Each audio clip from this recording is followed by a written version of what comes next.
E aí, galera, beleza?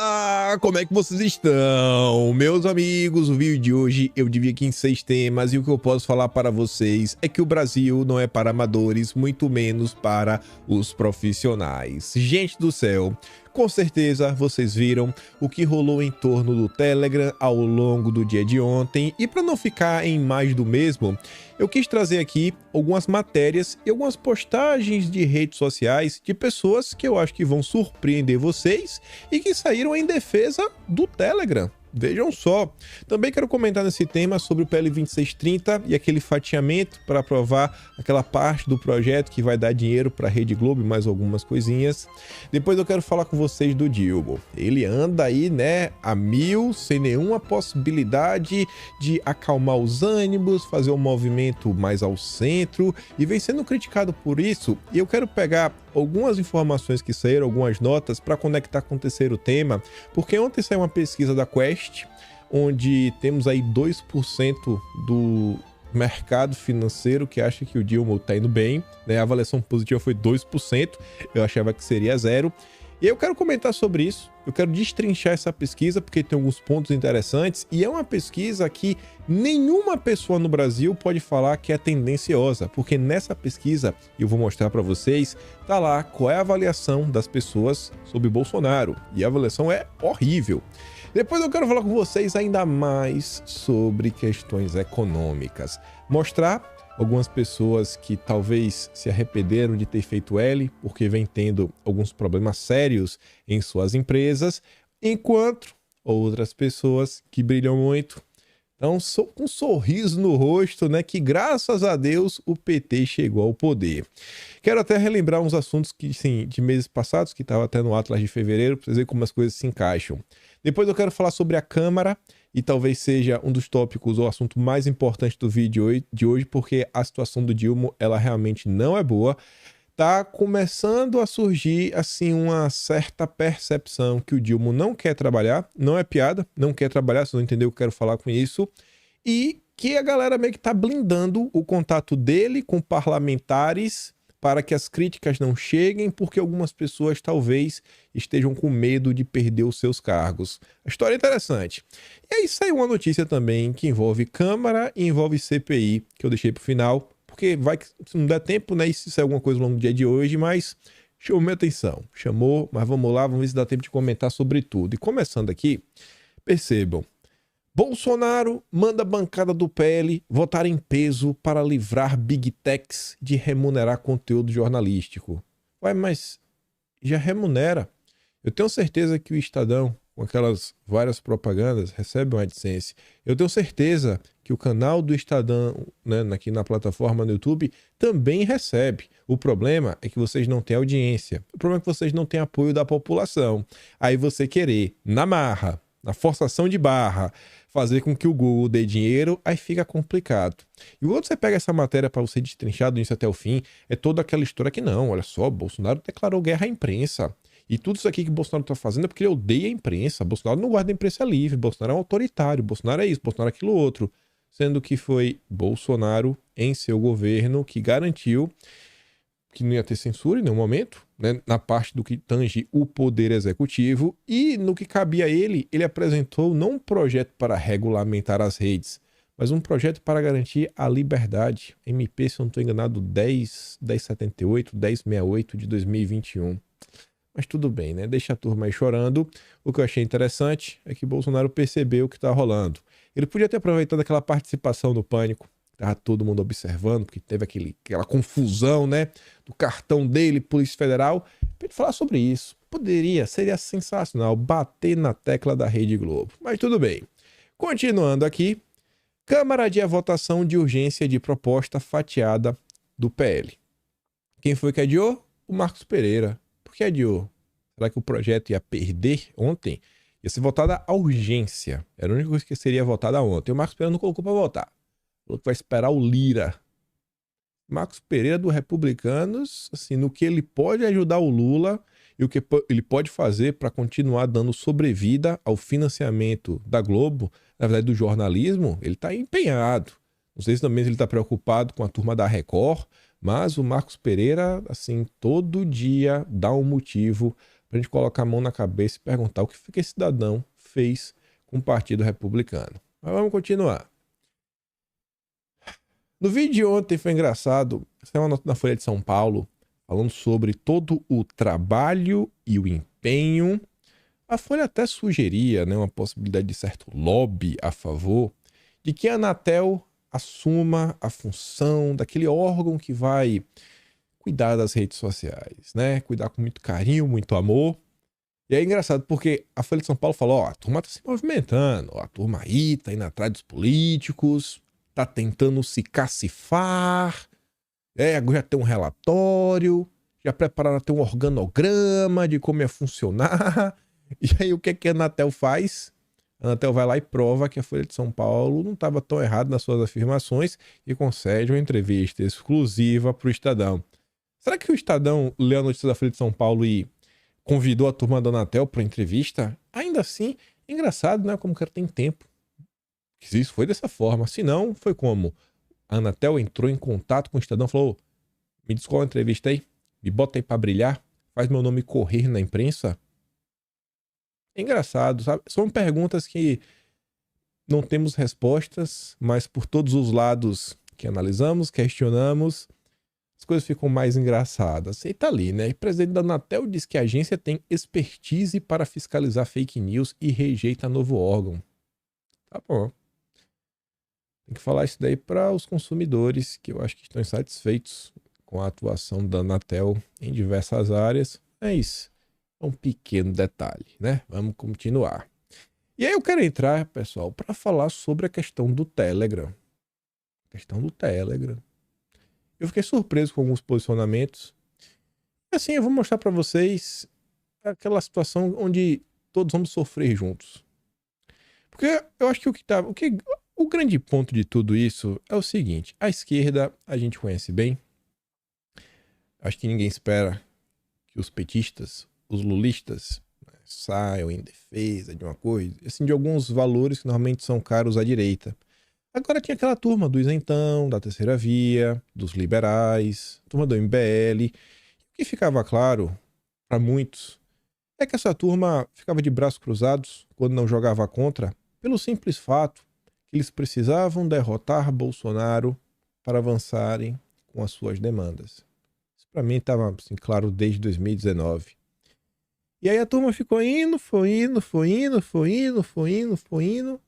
e chegamos em um determinado cenário que acho que todo mundo se pergunta: será que vamos conseguir encontrar a normalidade mais uma vez? A coisa está tão sensível que o William Vac, e aqui é mais um questionamento que você deve fazer. Eu creio que o William Vac, ele não faz essa sua fala de bate-pronto, não acho mesmo. Você vê a forma como ele olha para a câmera, a construção do texto, sem a pausa. E quando você procura no site da CNN, né, você consegue ver esse texto, essa manchete em formato de texto, né, esse quadro em formato de texto. Eu acho que esses mini editoriais, esses momentos onde eles expressam a opinião, eles só leem o teleprompter. E eu tô falando isso porque com anos de expertise, assim, eu travo a língua todo santo dia. Né, por diversas razões. Não tenho essa habilidade, nunca treinei, nunca tive nenhum fonoaudiólogo. Mas o William Vac, com essa voz impostada, você vê que ele começa a gaguejar porque eu acho que ele tá receoso com o que ele tá pretendendo falar. Tá meio receoso. Vamos ouvir aqui juntos. O Brasil não é terra sem lei. Quanto a isso, vocês desculpem a ironia, há controvérsias. Mas foi assim que o ministro Alexandre de Moraes, do STF, mandou o aplicativo de mensagens Telegram apagar uma postagem a seus milhões de clientes, atacando a PL da fake news que tramita no Congresso. Alexandre de Moraes disse que o Brasil não é terra sem lei e foi obedecido. O ímpeto com que o ministro do Supremo e presidente do Tribunal Superior Eleitoral têm atuado levanta outro debate. O judiciário está criando situações de exceção no combate ao que considera ataques a instituições? Ponto de interrogação. O debate vem desde o célebre inquérito das milícias digitais, que hoje abriga determina hoje poder abranger os mais variados tipos de problemas. Gaguejou, viu? Uma espécie de mal-estar se alastra também por setores jurídicos que nada têm a ver, de fato e de espírito, com aqueles que usaram o princípio da liberdade de expressão para tentar destruir o regime democrático. E esse mal-estar, ele se alastra também por setores do legislativo, que não são ligados às forças políticas de oposição. Há um apelo para o que se chama volta à normalidade jurídica. Há um apelo para um recuo dos ímpetos, dos magistrados, em primeiro lugar. Não é o que está acontecendo. Então, o William Vac, ele fala, né, que setores, e você vê como eles fazem questão de destacar, não, olha só, não são pessoas que se escondem, né, setores que não flertam, né, com os golpistas e tudo mais, então assim, estão bem preocupados. Uns setores até do poder legislativo também, ele fala dos parlamentares, e que não são da oposição, ou seja, não são pessoas de direita, que estão, pô, cara, todo mundo tem que fazer um pouquinho aqui, só um tiquinho assim pra tentar voltar. Eu acho que tá muito ruim. Eu fico vendo assim as coisas e eu fico me perguntando, eu acho que eu não sou uma pessoa revanchista. Acho que eu não sou. Você vê que a gente passa o tempo, eu sempre bato em algumas teclas falando, pô, eu não acho que o caminho passa, você, vamos tirar essa pessoa, vamos fazer isso. Eu falo, não, pô, acho que tem que ter um certo entendimento, debater assim coisas mais profundas, né, mais duradouras, alguma reforma. Você tá ver realmente assim onde é que tá os problemas das coisas, tentar chegar a algum tipo de consenso.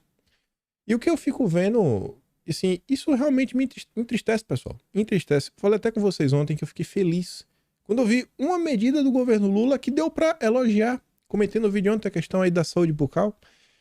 E aí você vê assim, quais são os problemas no Brasil hoje? Os grandes problemas. Emprego. Algumas pessoas estão extremamente preocupadas com a possibilidade de perder o emprego. Outras pessoas estão assim mais preocupadas ainda porque estão desempregadas. É uma situação séria. A queda na renda é notório. O preço das coisas está aumentando ao redor de todo o mundo. Existe um problema seríssimo. As novas gerações vêm enfrentando ainda mais dificuldades no que tange a ter uma casa. Ter uma casa, assim... Gente, isso não deveria ser anormal. A volta à normalidade deveria ser assim, ó, as pessoas deveriam ser aptas a ter uma casa. Eu não tô falando de mansão. Eu não tô falando de 4 quartos com suíte, closet. Não, eu tô falando assim, uma casinha, sabe, 3 quartos. Que mora aí 6 pessoas dentro, mas 3 quartinhos. Um banheiro e meio, quem sabe aquele banheirinho lá fora. Como todo mundo aí já teve casa de vó, como todo mundo lembra do passado. Sabe assim, o mínimo do mínimo. Mas isso não se discute. Olha o que está sendo discutido pela esquerda. As pautas são aquelas pautas identitárias o tempo inteiro, que não vai para lugar nenhum. E na maior parte do tempo vão contra os interesses da sociedade. Aí fala muito de justiça, de problemas, de democracia. Meu Deus, toma conta das crianças, etc. Aí olha só o que o Discord está fazendo. Aí você pega o tal 2630, não fala do Discord. Aí você vê que existe outro problema real, que é a questão da criminalidade, do furto. Pessoas aí que perdem o celular. Tu não faz a piada, né? Era só uma cervejinha. E o que é que vem sendo colocado na mesa para realmente coibir essas situações? Sim, é triste, é doloroso. O que é que vem sendo colocado na mesa sobre questões de infraestrutura para interconectar todo o Brasil de norte a sul, de leste a oeste, para fazer com que o nosso comércio, nossa indústria, nosso agronegócio tenha melhores condições de logística, um produto mais barato, fazer com que o Brasil se desenvolva. Não se discute isso. É só... Nossa, tá ruim. Tá muito ruim. Muito ruim. E fica o dia inteiro a turma do governo e a turma da Globo radicalizando. Tem algum grupo de mídia que radicaliza mais, que consegue ser mais extremista do que a Rede Globo? Aí vem o MST, invade terra. Não, não é MST pode ser... Meu Deus, é uma lástima, porque o MST é um grande produtor de arroz orgânico, não podem fazer isso porque vão dar munição pra extrema-direita. O Brasil tá ruim. Tá ruim. E parece que vai piorar. A Raquel Landim também comentou sobre o caso, mas é CNN, então não vou dar play de novo no vídeo. Ela fala assim, a minha avaliação sobre a decisão Ela disse que uma coisa é exprimir opinião sobre um projeto de lei em discussão no Congresso, por mais que eu discorde dela, e outra coisa é pedir um golpe. E fala, pô, o Telegram não tá fazendo isso, né? As empresas deveriam ter esse direito de criticar. Aí, seguindo a mesma linha do William Vac, falando aí que, pô, os setores aí estão em busca de uma volta, de uma normalidade, baixar um pouco a temperatura, tá ruim. O Sam Pancha fala assim, ó, os operadores do direito, que não têm qualquer ligação com extremismo, deveriam vir a público expressar a perplexidade com uma certa decisão que estão expressando em off. E a gente respeitada. Mas por quê?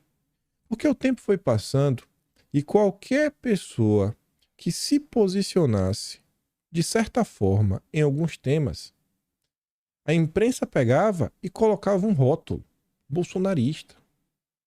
Bolsonarista no Brasil é ser um criminoso. Basicamente isso. As pessoas ficam até com medo de falar qualquer coisa.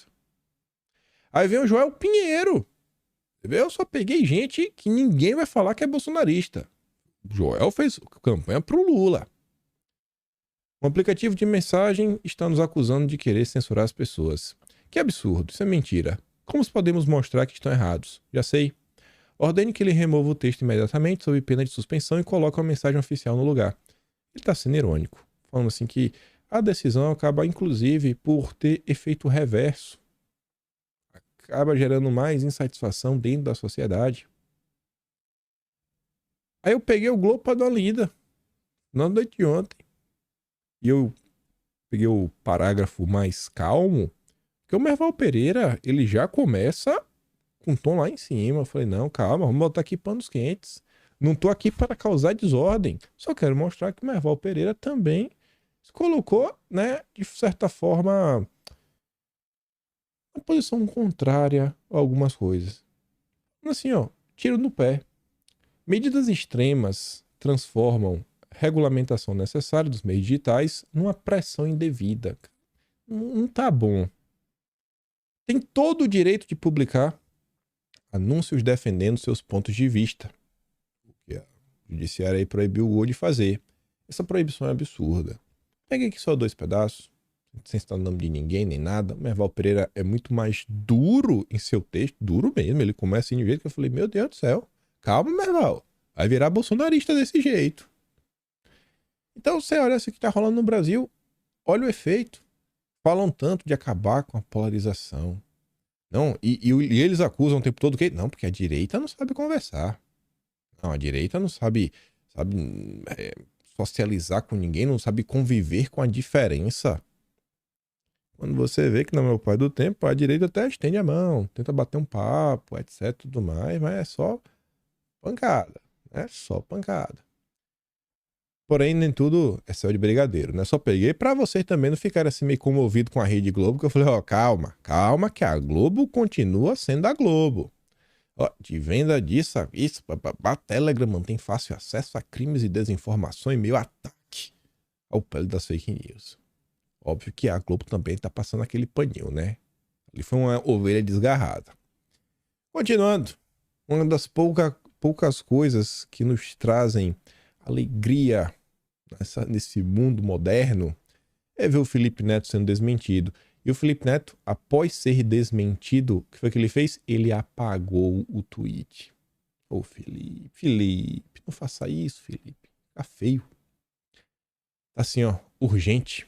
Telegram, em um dos maiores vexames da história das Big Techs, foi obrigado a falar a verdade. Apagou a mensagem mentirosa e enviou outra, admitindo a desinformação ilícita e fraudulenta. Ainda admitiu que fez isso para induzir as pessoas a coagirem os parlamentares. Aí o Felipe Neto foi desmentido. É falso que o Telegram tenha admitido a desinformação e admitido que tenha induzido as pessoas.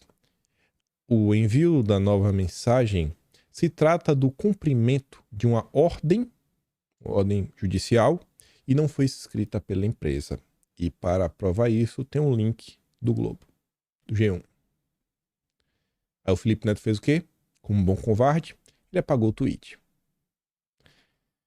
E ainda, sobre o caso, o CAD que investiga as questões ligadas a monopólio, empresas e tudo mais, fala aí que deve incluir o Telegram em investigação sobre a ação das Big Techs contra o PL 2630. A plataforma enviou usuários na terça mensagem contra o projeto da lei, citando o risco de censura.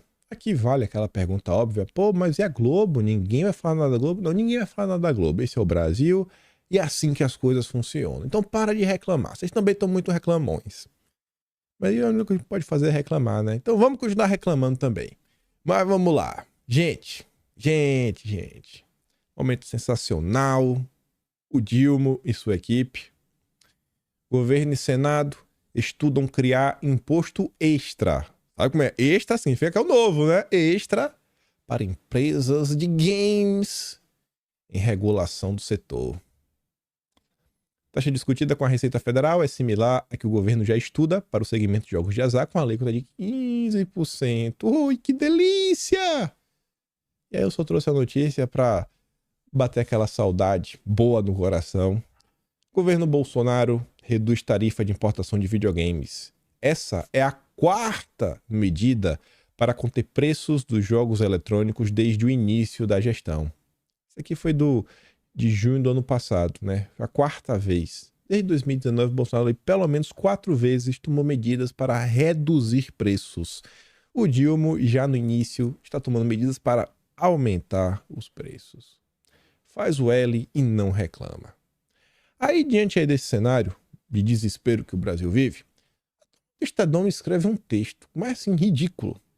E que o próprio Estadão acaba por se desmentir, né? Se refutar. Você vê a baixa qualidade do jornalismo que é produzido hoje em dia, né? Fizeram um editorial em nome da empresa, o relógio de Lula.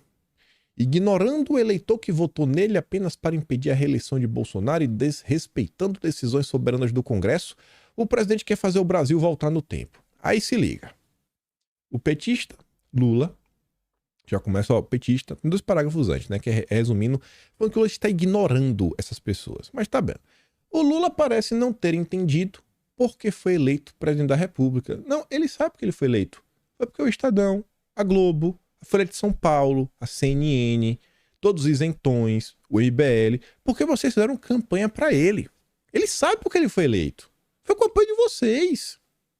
Ao tentar reverter no tapetão a privatização da Eletrobras, pouco depois de ter buscado por decreto destruir o marco de saneamento para favorecer estatais ineficientes do setor, Lula desrespeita ao mesmo tempo o Congresso e muitos eleitores que nele votaram, não por simpatizarem com a embolorada agenda lulopetista, mas apenas para impedir que Jair Bolsonaro se reelegesse. Essa aqui é uma vergonha. O Estadão devia pedir desculpa por um texto dele. Eu estou do lado do Lula. Sabe por quê? Porque em nenhum momento, o Lula falou que queria o teu voto para te respeitar. Em nenhum momento. Passamos a eleição inteira com uma notinha ou outra que às vezes saía, e é a direita que denunciava que a esquerda não detalhava qual era o seu programa de governo. O Lula, ele não fez nenhum compromisso. Ele nem falou assim, não, vota em mim que eu vou tentar te ouvir. Não. Pelo contrário, estava claro.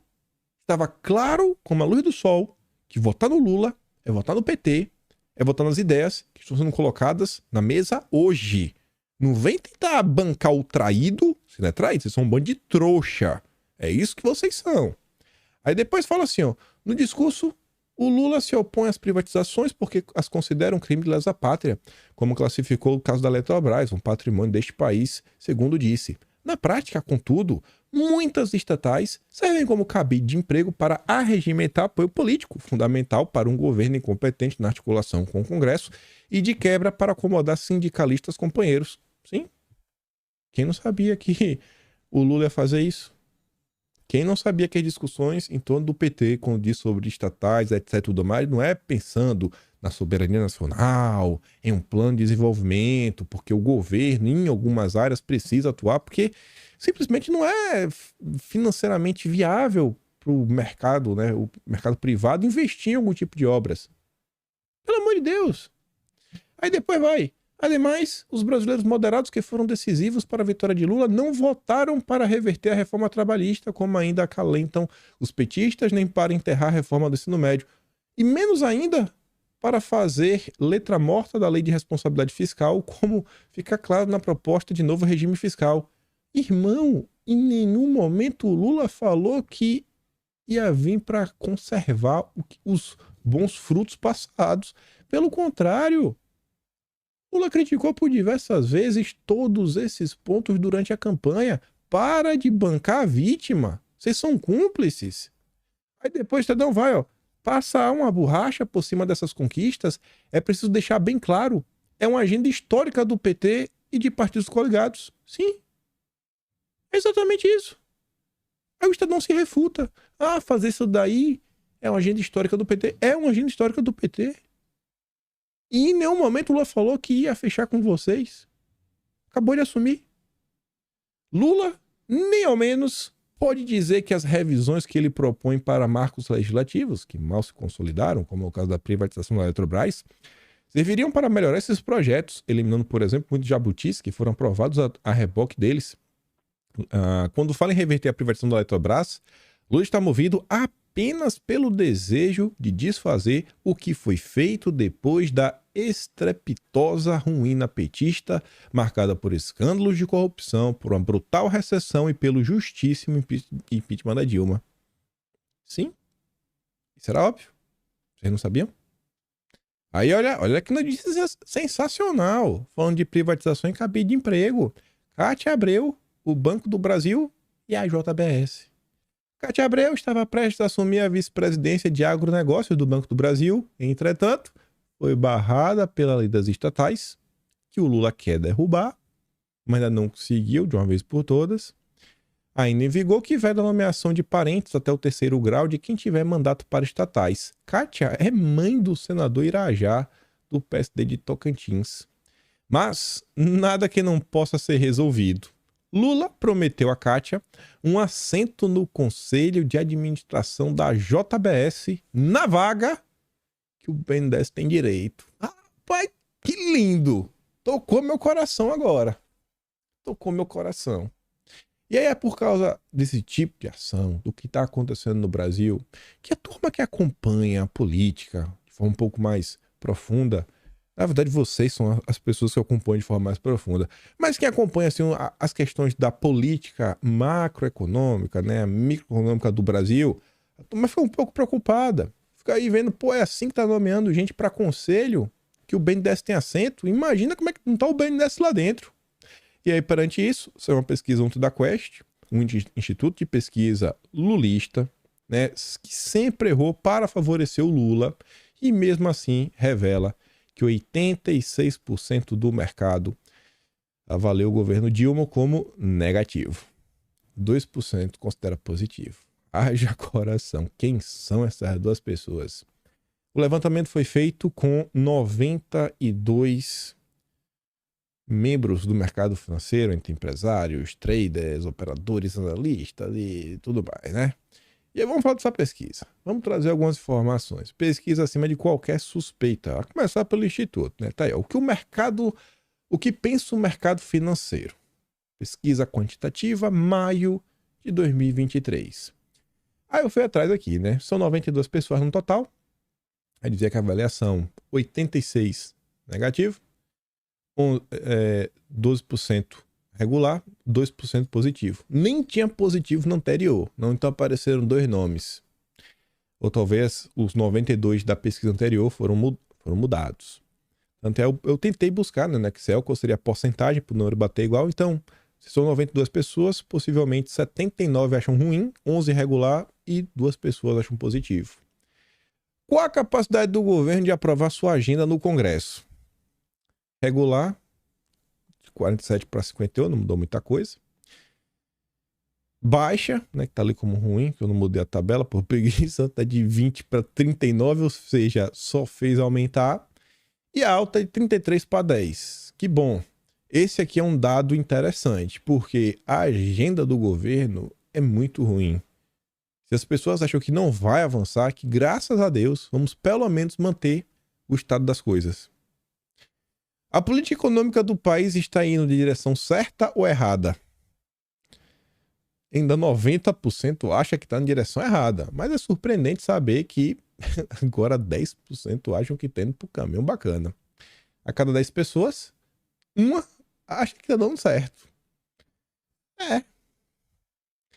Nos próximos 12 meses, qual a sua expectativa em relação à economia? E esse gráfico chama atenção por uma coisa, ó. O número de pessoas que diz que vai melhorar subiu 7%, de 6 para 13. Só que ficar do mesmo jeito saiu de 16 para 26, ou seja, 10. Foi o que mais cresceu. É porque a turma falou, tá ruim. É porque já tá. Acho que é o seguinte, já tá horrível, já tá o caos. Vai ficar do mesmo jeito. Tá tentando se enganar. Já tem gente que fala, bicho, vai continuar piorando. E ainda é a maioria. 87% acha que não vai melhorar. Você acha que o governo está preocupado com o controle da inflação? Não. Não, tá não. E aí o número só faz crescer, né? De 68 para 80. Qual a sua avaliação do novo arcabouço fiscal? 3% acham bom. 3% classificaram como positivo. Imagina. Será que é ruim? Negativo, 48, regular, 49. Eu falei, o cara devia estar marcando assim na pesquisa. Qualquer coisa aí, vai. Qualquer coisa aí. Mas eu não sei. Tá bom, continua assim. Tá ok lá, tá ok. Qual a chance do Congresso incluir no texto do novo arcabouço fiscal? Olha como é que anda a percepção. O Congresso, qual a chance do Congresso incluir, por exemplo, o contingenciamento de despesas por frustração de receita? Né? Não teve a receita não cresceu, então vai ter que segurar um pouco os gastos. 40% acha muito provável. 53% mais ou menos provável. Uma parcela bem pequena acha que não, que o Congresso não vai controlar as despesas de jeito nenhum, né, os custos. Quando você vai para a próxima pergunta, ninguém tem mais fé. Todo mundo ateu. Todo mundo ateu com o governo Lula. Coitado de painho. Criminalização do presidente por descumprimento de meta. Não vai colocar. Não vai. Não, mas e se pedalar? Não vai. Não, deixa lá. Ô, coitadinho. Não. O novo arcabouço fiscal é para garantir que tudo vai dar certo. Pro PT. Proibição de reajustes de servidores por descumprimento da meta. Não vai. Não vão incluir. Proibição de aumento reais do salário mínimo por descumprimento das metas. Não vai, de jeito nenhum. Limites nos gastos de saúde e educação. Mas não vai incluir. A única coisa que deve entrar, né, alguma modificação no arcabouço, é tentar controlar a despesa. No geral, né? No grosso. E olha lá, viu? Depois das viagens do Dilma, a sua imagem internacional melhorou, ficou igual, piorou. O Dilma quer ganhar o prêmio Nobel, mas apenas 8% dos entrevistados acham que melhorou. Tá ruim, né? Tá ruim, não, tá horrível. Tá horrível. Aí você vê, né?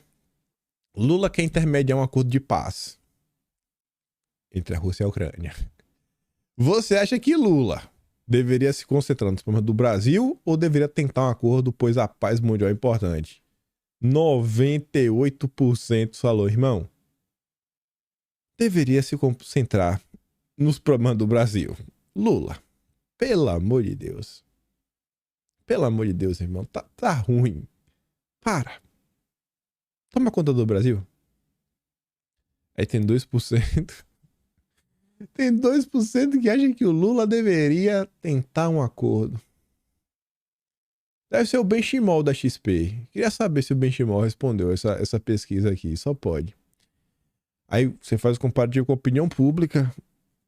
Tem gente que tá na dúvida ainda. Não sabe, não respondeu. 6%. Mas ainda assim, até a população como um todo, 59% diz, irmão, se concentra no Brasil. Esse é o caos que colocaram na presidência, né?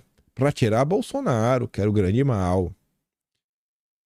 Aí a Priscila fez uma pergunta falando o seguinte, né, quem será o principal líder da oposição ao governo Lula nos próximos 4 anos? Eles colocam como o grande rival, Tarcísio, né? Depois vem Bolsonaro, depois o Zema, depois o Flávio Bolsonaro, nenhum deles. Então, você vê assim, né, de forma esmagadora, 82%. Não. 82. O número que não fez aqui tá passando de 100%. Da 82, ali embaixo da 19, ele passou 81, né? Deve ser nas aproximação de vírgula para deixar em número inteiro. Bota, 81, 82% das pessoas acham que tá entre Bolsonaro e Tarcísio, a oposição do governo Lula. E há quem acha que vai surgir uma terceira via. Mas tudo bem. E aí, como eu falei para vocês, essa pesquisa ela é acima de qualquer suspeita. Não dá para falar que é a pesquisa da direita, os bolsonaristas. Balela. Você viu? O quanto você confia em cada um desses líderes políticos? Em comparação até com a pesquisa anterior, a falta de confiança em Bolsonaro cresceu. 86% dos entrevistados dizem que confiam pouco ou nada em Bolsonaro.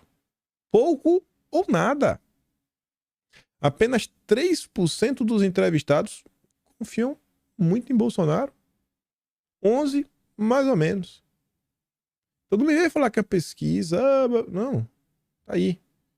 Isso daqui é um retrato muito bacana para vocês verem como é que pensa o mercado financeiro. Valores, família, religião.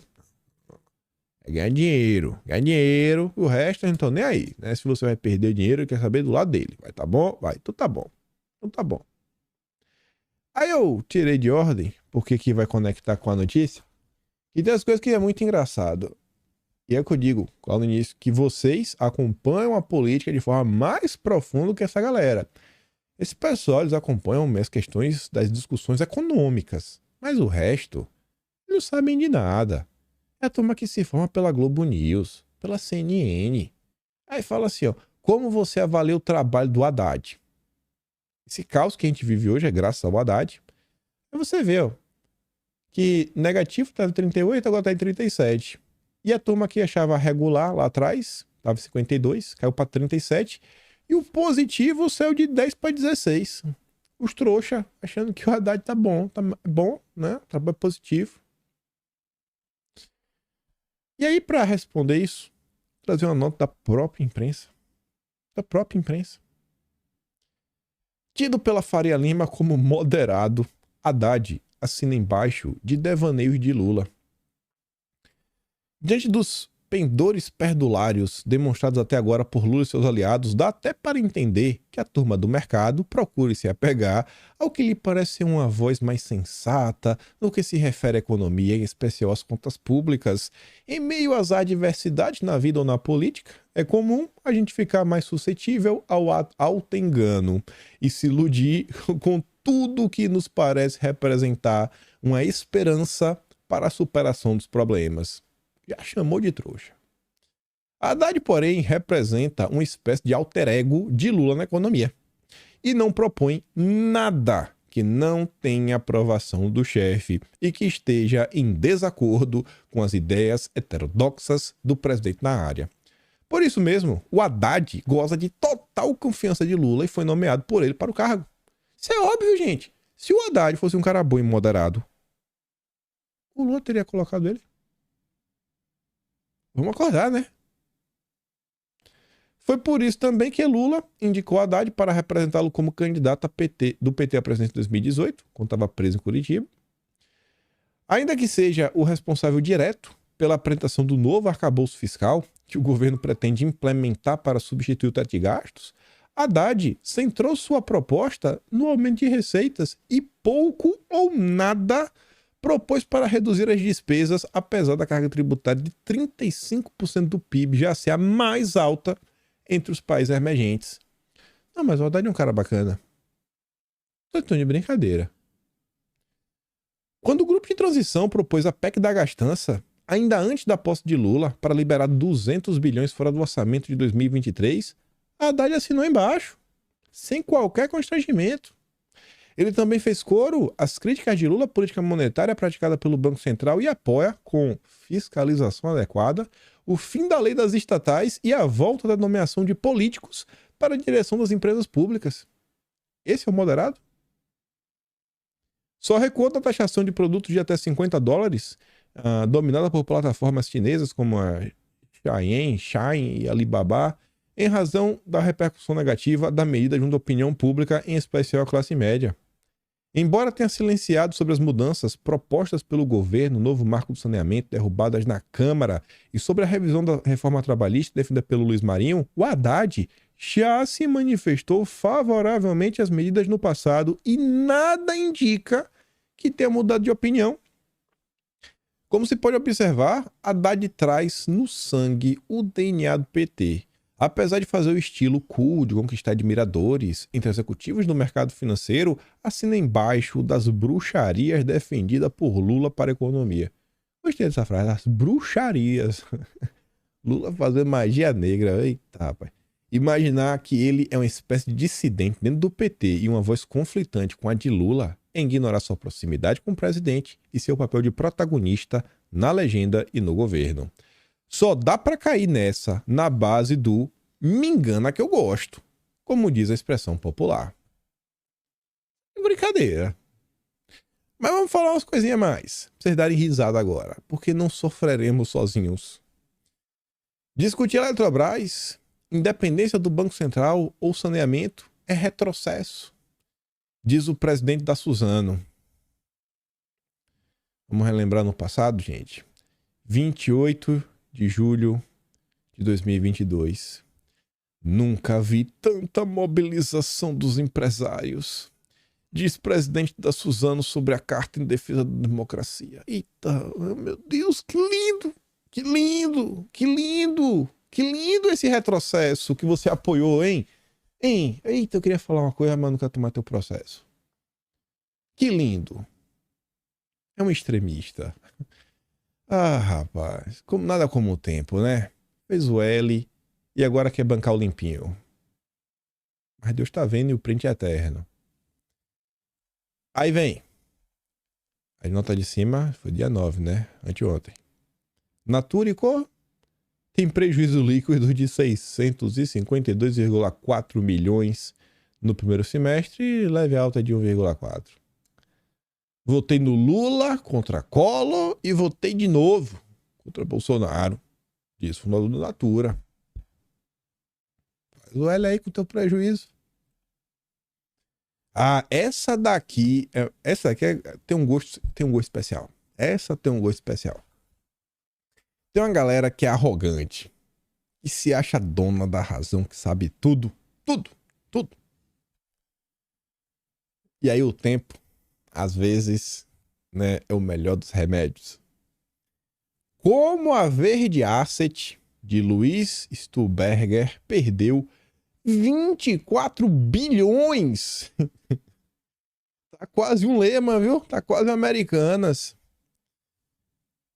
Entre dezembro de 21 e abril de 2023, entretanto, a Verde perdeu 24 bilhões em ativos sob gestão e viu evasão de 20,3 mil cotistas. Será que a turma ficou incomodada com o posicionamento político do Stuberger? E por que eu falo nada como o tempo? Vou trazer para vocês aqui algumas coisas que estão no Atlas de fevereiro. Atlas de fevereiro. Se Lula ganhar, será bom para a Bolsa em um primeiro momento. Diz aí o Stuberger, esse mesmo aí, dos 24 bilhões. Ele falou isso em 20 de setembro de 2022. Com ruídos do novo governo, Brasil desperdiça cenário favorável a emergentes, diz o Fundo Verde. Gestora de Luiz Stuberger aproveita a carta aos investidores que fecha 2022 para fazer críticas às ações que ecoam do Planalto. Aí em março, Stuberger. Governo não derrapou na curva, mas na reta? Uai, doeu, irmão? É por causa dos 24 bilhões que tava gritando? Aí botei ali, né? Para o gestor da Verde Asset, Stuberger, o governo não havia derrapado na curva, mas na reta e a 5 km por hora, ou seja, um desastre quase impossível de ocorrer. De fato, Lula e seus ministros estavam em um trabalho profissional quando o assunto era levar o Brasil para o fundo do poço. Mas o que vale é que o amor venceu, certo? Aí relembrando, Cresce a saída de capital externo da Bolsa. Piora no cenário internacional e incerteza local afasta o estrangeiro. Incerteza, não tem um arcabouço fiscal. 29 de março. E aí você vê ali embaixo, né, a notícia de fevereiro de 2022, 23 de fevereiro. Stuberger. Mercados estrangeiros não têm opinião negativa de Lula. Não tem não, né? Só sai o dinheiro externo.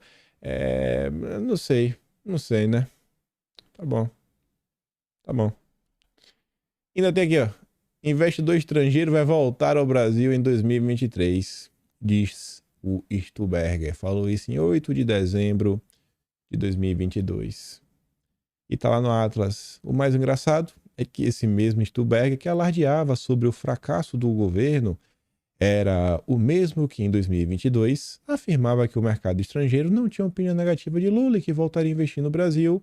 Bem, um ano depois, a sua afirmação era destruída pela realidade dos fatos. Chegamos ao fim da cobertura econômica do governo do Dilma.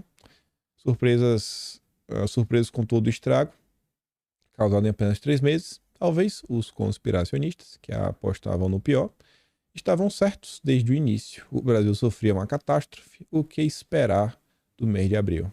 Na verdade, isso aqui já está no mês de março. Isso aqui também. Tá. É porque eu peguei alguns prints do mês de março e também do de fevereiro e janeiro do Atlas. Aqui está no Atlas de março. Aí vamos continuar, Stuberger. Não fique triste não. Triste não, irmão. Tem gente pior. Você vê, ó. Bridgestone demite 600 funcionários e encerra a produção para carro na ABC. O Stuberger pode perder dinheiro e continua rico. Tá com a vida garantida. Coitado do trabalhador. Foi demitido. Inflação pesa mais para as famílias de baixa renda do Nordeste. Não, Stuberger não mora lá. Stuberger tem dinheiro para morar fora do país. Tá de boa. Esse é o Brasil da picanha. Mas como eu falei para vocês, nem tudo nesse país está perdido. Existem os bons empresários que, independente se o tempo tá ruim, se o tempo tá bom, ele vai ganhar dinheiro por sua capacidade, por seu mérito próprio. E temos aqui o lendário sobrinho de consideração do Lula, o Josué Gomes, um dos maiores empresários que esse Brasil já viu. A Cotiminas, empresa controlada pela família de Josué Gomes, presidente da Fiesp, está vivendo um cenário adverso, com financiamentos caros, salários atrasados e negociações para venda de imóveis e até créditos tributários. Você fala, mas ele não era grande empresário? Você não acabou de falar isso, que ele deu certo? Calma! Um acordo com a gigante chinesa Shine pode ajudar. E o vídeo já começa... Olha a legenda do início do vídeo. O que a Shine, a Fiesp e o BNDES têm em comum.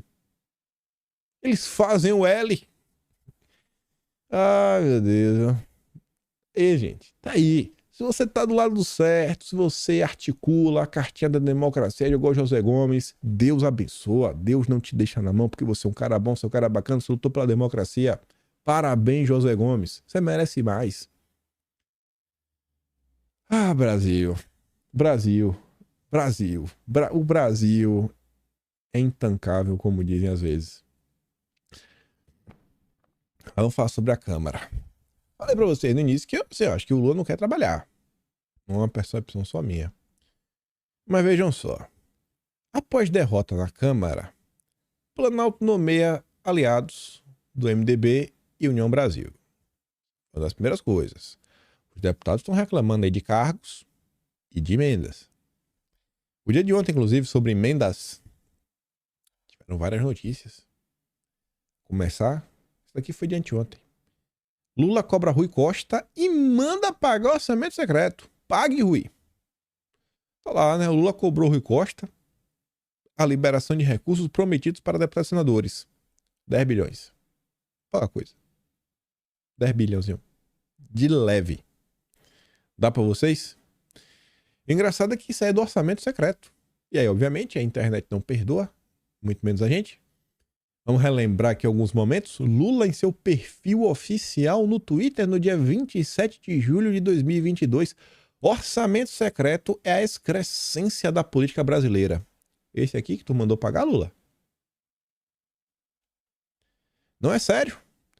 Se você quer fazer algo sério, não é secreto. Isso nunca aconteceu e acontece agora porque o atual presidente não governa. É uma marionete. Lula manda pagar o orçamento secreto. Lula, você é uma marionete, Lula? Só fala, viu? Site oficial do Lula. Orçamento secreto é o maior escândalo de corrupção da história. Entenda. Mas Lula, você mandou pagar, Lula? Orçamento secreto? Simone Tebet diz que o orçamento secreto pode ser o maior esquema de corrupção da República. Ministro do Lula, né? E ele?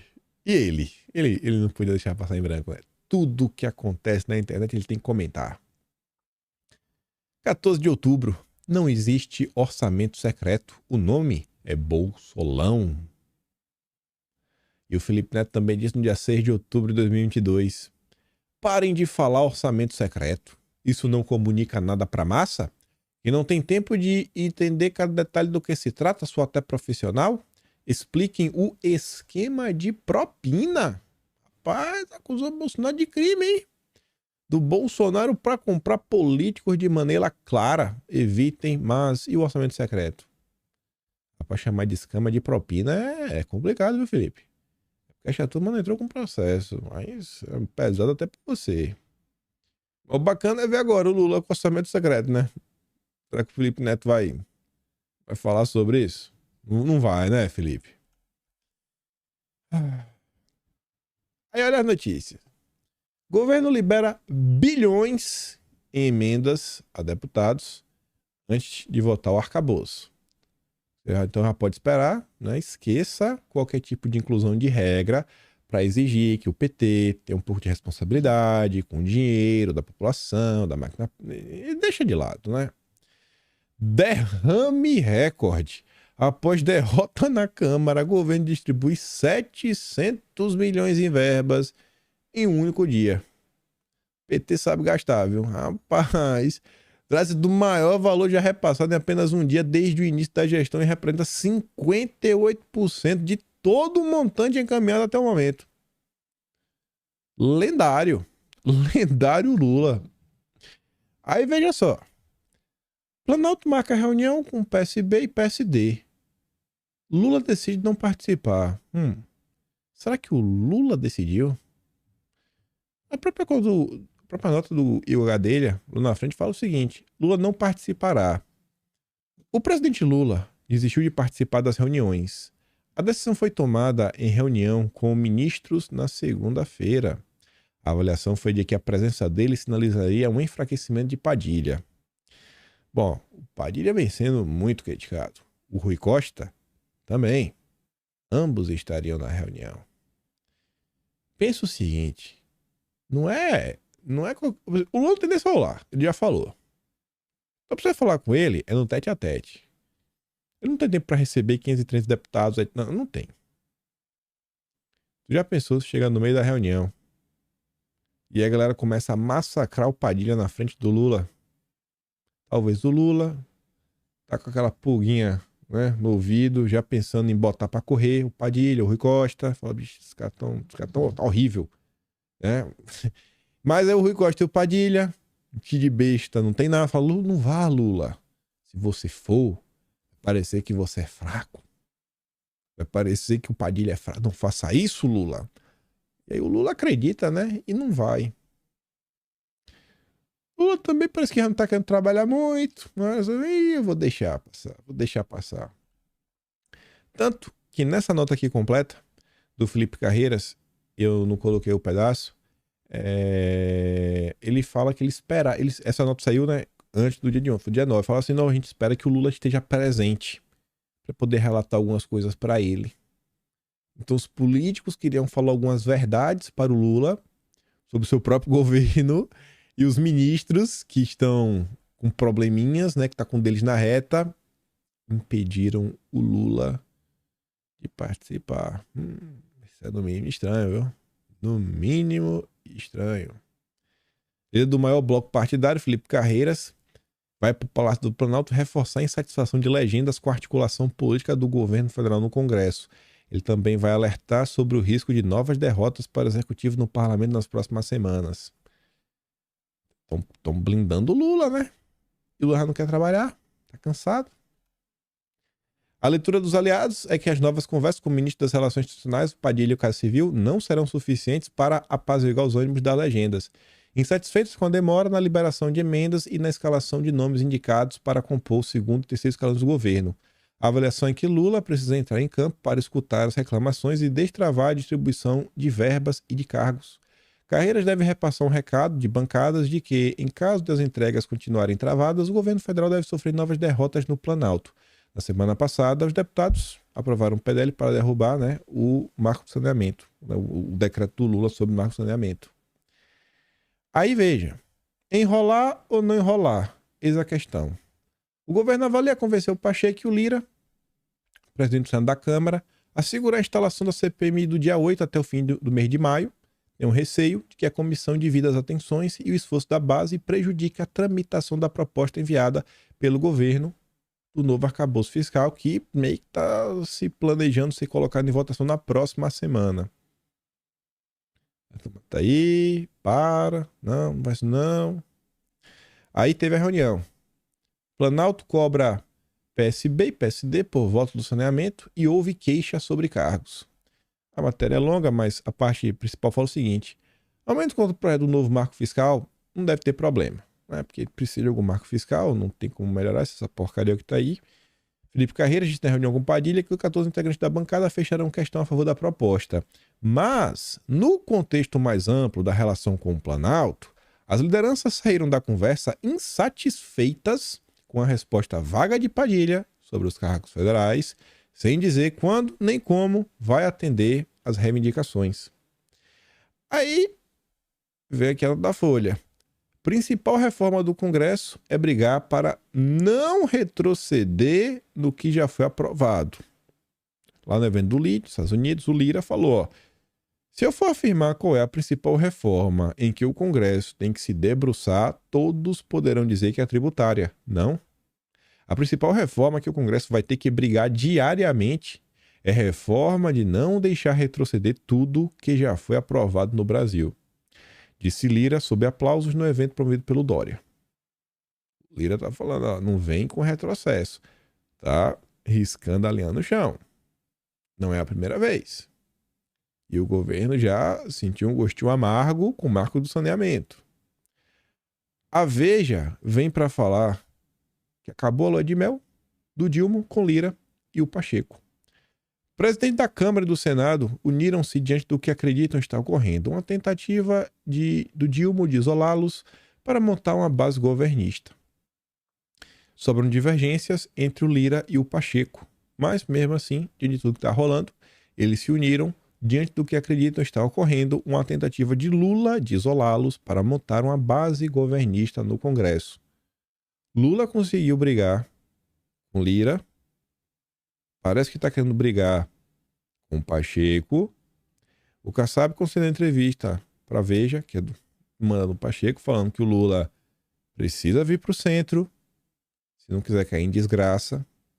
Eduardo Cunha também fez análise falando, pô, o governo do Lula está cada vez mais parecido com o governo da Dilma II.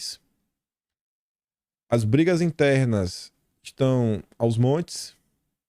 O ministro dos Direitos Humanos, né, o Silvio Almeida, demitiu um secretário porque a Janja marcou a reunião com o secretário. E ele se sentiu preterido. O Metrópolis depois entrou em contato, o ministro não quis nem se manifestar. Não, já soltei minha nota, não vou falar mais nada. O quadro tá ruim. Tá horrível. E eu volto batendo na tecla. Se a direita sobreviver, que todo dia, assim, é sério, eu vou dormir feliz. Aí eu acordo, pego o celular, abro com uma soneca e falo, meu Deus do céu, meu Deus do céu, meu Deus do céu. Aí passo o dia triste. O Brasil não tem como dar certo. A tempo vai passando, eu falo, não, já tava assim ontem, vai dar certo. Né? Não adianta ficar para baixo. Aí você respira, você recompõe, e vida que segue, aí você vai vendo que coisa coisa vai indo. Se a direita sobreviver, eu acho que a coisa tem como dar bom. E aí, gente, eu não coloquei, eu coloquei aqui na verdade. Deixa eu mostrar aqui pra vocês uma coisa. Pra fechar esse comentário aí sobre o Dilma. puxar aqui uma paradinha. Ontem circulou um vídeo nas redes sociais do Ciro Gomes. Na verdade, eu primeiro vi um tweet. Um cara compartilhou, passou na minha timeline. E aí depois eu vi as pessoas comparando também a entrevista do Ciro Gomes para o Monark, onde ele fala a mesma coisa, tanto para o Valor Econômico quanto para o Monark. E você olha assim o quadro atual do governo. Assim como Eduardo Cunha conhece, né, o PT lá, ó, viu por dentro como são as coisas, quando era presidente da Câmara, e pela experiência também de anos na política, o Ciro Gomes, que já fez parte das administrações, né, picanhescas, o Ciro Gomes tem conhecimento de causa, né? Como cara da esquerda, que frequenta os mesmos ambientes, é um cara que conhece o Dilma. E aí as pessoas pegaram essa entrevista aqui e começaram a replicar ao longo do dia de ontem. Que é o Ciro Gomes falando do terceiro governo Lula, né? A esquerda sabe muito bem como a esquerda pensa. E o Ciro respondeu, como seria o terceiro governo Lula? Uma tragédia grande. A margem para aumentar juros não existe mais. Realmente, não dá para aumentar mais, né? Está em 14%. Ele não tem lucidez disso, não quer ouvir, e o quadro técnico ao lado dele é de 8º nível. Vocês estão vendo aí, né? O Haddad, ministro da Economia. Quando chegar lá, tem uma conta impagável. O Renan Calheiros, o Vinícius Oliveira, o MDB, o Boulos, Ministério para Todo Mundo. Foi mais ou menos assim. Tudo num cenário completamente diferente de 2003 e a expectativa do povão é cerveja e picanha. Ele vai botar um banqueiro na economia, botou Haddad com apoio do Galípolo, não tá errado. Entregar as políticas de papo furado, mulher, índio, negro, pro PT se divertir, agenda identitária. A política do orçamento pro Centrão, é o que tá acontecendo, né? Que vai relatar o Cajado e vai passear no estrangeiro. O que é que o Lula tá fazendo? O Lula não quer trabalhar. O Lula não quer trabalhar. E não tem quem me tire isso da cabeça. Ele tá feliz aí, de barriga para cima, passeando pelo mundo como se nada estivesse acontecendo. E o país está em caos. Essas emendas e esses cargos vão fazer efeito, saberemos em breve. E amanhã a gente comenta sobre essas questões que vai ser CPI. Quero ver o que vai rolar ao longo do dia de hoje para ver se faz sentido ou não algumas informações. Mas por hoje eu fico por aqui. Vou mandar lá no Telegram. Eu acho que o Telegram já voltou, né? Eu acho que nunca nem deixou de sair do ar, porque cumpriu a decisão. Eu vou mandar lá o vídeo do William Vac. E como eu sempre digo, se é o meu trabalho, para no canal, tem um botão de valeu, tem o peito na descrição. Compartilhe o vídeo, não vai cair o dedo. E eu espero poder estar aqui amanhã também com vocês. Valeu, meus amigos. Fui!